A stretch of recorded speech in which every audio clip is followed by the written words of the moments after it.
Je suis partie une semaine en road trip avec ma grande famille à dormir dans notre voiture que j'avais soigneusement aménagée pour être amovible. C'était un défi de taille, c'est vrai. Cela faisait longtemps que je rêvais de partir, de me retrouver ailleurs que dans mon quotidien, de sortir de ma zone qui m'est confortable, d'apprendre de nouvelles choses, de me découvrir et aussi de me tester. J'avoue que pendant quelques instants, je me suis demandé si j'étais folle. Je connais mon mari et je connais mes enfants. Je savais que ce serait compliqué et je me suis fait une promesse, vieillir avec le moins de regrets possible. Alors, je l'ai fait. Et vous savez quoi? C'était tellement difficile que nous avons failli rentrer dès le premier jour. Ma détermination et mon envie d'aller au bout de cette expérience étaient pourtant plus grandes que les obstacles rencontrés sur notre route. Alors, nous avons continué. J'ai compris que j'étais capable d'aller au bout de mes projets et de m'y tenir. Même lorsque c'est difficile, il y a toujours quelque chose à apprendre sur soi. Si j'ai choisi le voyage pour me découvrir, c'est parce que je ne suis pas convaincue que notre routine quotidienne et notre zone de confort nous permettent de le faire pleinement. Je crois que nous avons besoin de nous mettre à l'épreuve pour grandir, pour nous révéler et pour apaiser les parts de nous qui résistent encore. Lors de notre premier arrêt, nous étions tellement déterminés que nous avons fait 6 kilomètres avec les enfants. Nous avons tout donné dès le début, comme si nous avions quelque chose à nous prouver inconsciemment.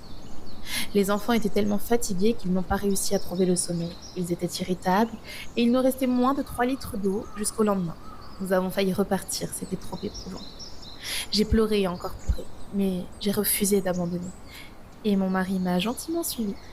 Ce voyage m'a fait prendre conscience qu'il est un pilier pour moi, un homme bon, capable de me soutenir dans chacun de mes projets. Je suis certaine que ce n'était pas son voyage idéal, mais pas une seule fois il ne s'est plaint de l'inconfort des nuits difficiles ou de la fatigue. Et même si c'était difficile parfois, je ne pourrai jamais assez le remercier pour tout ce qu'il fait pour nous et notre famille. Ce voyage m'a aussi permis de mesurer tout le travail que je fais sur moi depuis maintenant 3 ans.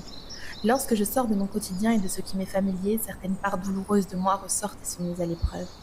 Le sentiment d'insécurité, par exemple, le besoin d'être rassurée aussi. Dans ma vie habituelle, ces choses ne me posent plus forcément de problème, mais loin de mes repères, elles reviennent parfois se rappeler à moi. Les journées étaient plus longues, le temps passait plus lentement, nous n'étions plus programmés pour prendre le petit déjeuner à 8 heures, le déjeuner à 12 heures, courir après les horaires et les obligations. Nous prenions le temps. Nous n'étions pas pressés. Et plus les jours passaient et plus notre cohésion grandissait. Mes enfants ont commencé à mettre la main à la pâte plus facilement, à développer des compétences et à aider naturellement. Nous vivions avec peu, le strict minimum.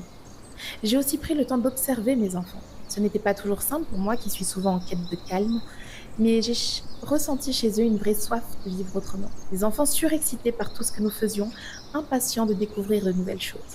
Et j'ai compris à travers eux certaines choses que je dois réajuster dans notre quotidien. Alors ce road trip n'a pas été parfait, il a été très fatigant et inconfortable et très très éprouvant. Mais ça a été vrai, c'était l'instant et c'était génial. Ça m'a rappelé que derrière les peurs et les imprévus et aussi les difficultés, il y a parfois des souvenirs, des apprentissages et une version de nous-mêmes que nous n'aurions jamais rencontrée autrement. Et je suis très reconnaissante pour ça. Voilà un petit peu le résumé, ce que j'ai retenu de notre road trip. Moi, je vous dis à très vite, Inch'Allah, sur l'itinéraire du mode survie à la vie d'après. Assalamu alaikum wa rahmatullahi wa barakatuh.